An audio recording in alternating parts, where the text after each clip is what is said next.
Let's set some context for my fevered anticipation of Runner 3. Its predecessor, the aptly named Runner 2, from Choice Provisions, formerly Gaijin Games, was one of my favorite games the year it came out, and is likely one of my favorite games ever. So you might understand when I say that my expectations were high, but also measured. Choice Provisions had done this before, nearly flawlessly, so they clearly knew what they were doing. How could Runner 3 be anything other than a surefire success? Unfortunately, that's not the case, as Runner 3 takes everything that made Runner 2 so magical and throws it, bodily, out the window. The resulting corpse is recognizable, but horribly malformed. Initially, things seem pretty much the same. CommanderVideo and his daring band of daring doos jog merrily through an elaborate set of obstacle course stages set to the tune of enjoyable music, their footfalls keeping in time with the beat, while avoiding roadblocks and collecting precious gold bars. The overall structure is the same, with 3 worlds consisting of 9 stages, a boss, and some bonuses, but that's where the similarities end. Runner 3's stages are stretched out into an interminable length. For the comparison, a very long stage in Runner 2 might have you collecting between 50 and 60 gold bars, whereas every single stage of Runner 3 teases you with 100. The longer stages don't benefit from any added accessibility though, as only one checkpoint sits in the middle. As the stages are now absurdly long, Choice Provisions had to find ways to keep you engaged. They do this in many ways, some of which are successful. For one thing, they added vehicles. CommanderVideo and friends can now commandeer cars, planes, rocket barrels, a giant caterpillar, and even, this is my favorite, a bowling ball, among others.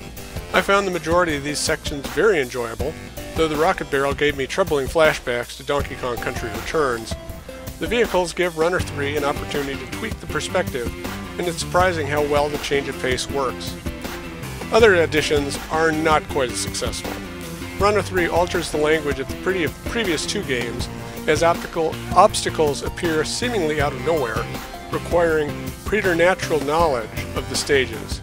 While the other games have a consistent logic with certain types of enemies and obstacles requiring a jump, slide, or kick, the challenge here often feels cruel and vindictive. Platforms fall out from under your feet. Obstacles rain from the sky directly in front of you.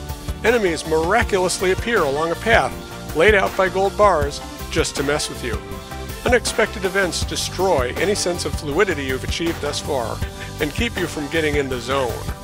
Some stages, which would only last about 2 or 3 minutes to complete in one go, took me the better part of an hour to get through, precisely because random, uncontrolled stuff kept popping up. Runner 2 succeeded in part because you did not have to memorize the path in front of you, you simply reacted. This ties into Runner 3's masochistic difficulty spike. While Runner 2 has variable difficulty settings, Runner 3's levels are merely split into 2 paths. The initial gold path and the alternate gem path, only unlocked after beating the level once. The gem paths are generally harder, but the difficulty is somewhat inconsistent.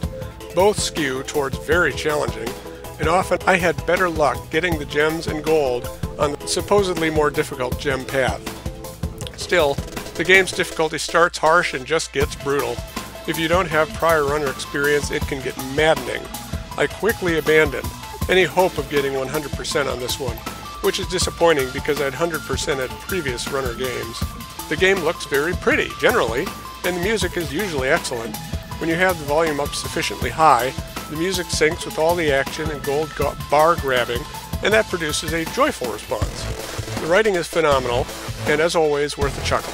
Charles Martinet, the voice of Mario, is, as usual, a delight as the narrator. And Runner 3 does do something I genuinely enjoy: hero quests. It's the other big addition to the formula. Certain stages contain large, non-player characters who will task you with something that usually involves finding things in other stages. And when you find those things and come back to the NPC, you unlock a new character. Yes, this means there are lots of characters to unlock.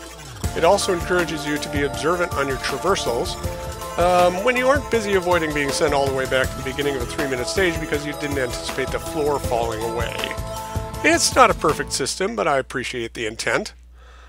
There are also new retro stages. Unfortunately, they're not aping any particular older console style, instead going for kind of a cheap flash animation vibe, of which they're successful.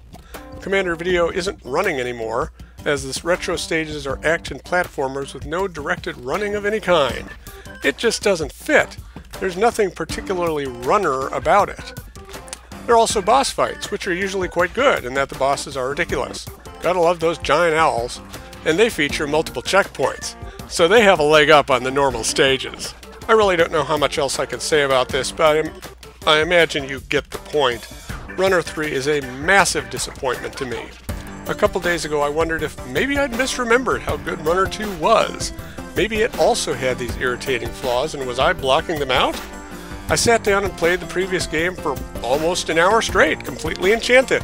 Replaying Runner 2 just cemented why I don't like Runner 3. It's a frustrating, inconsistent mess of a game that feels like work. A complete misfire.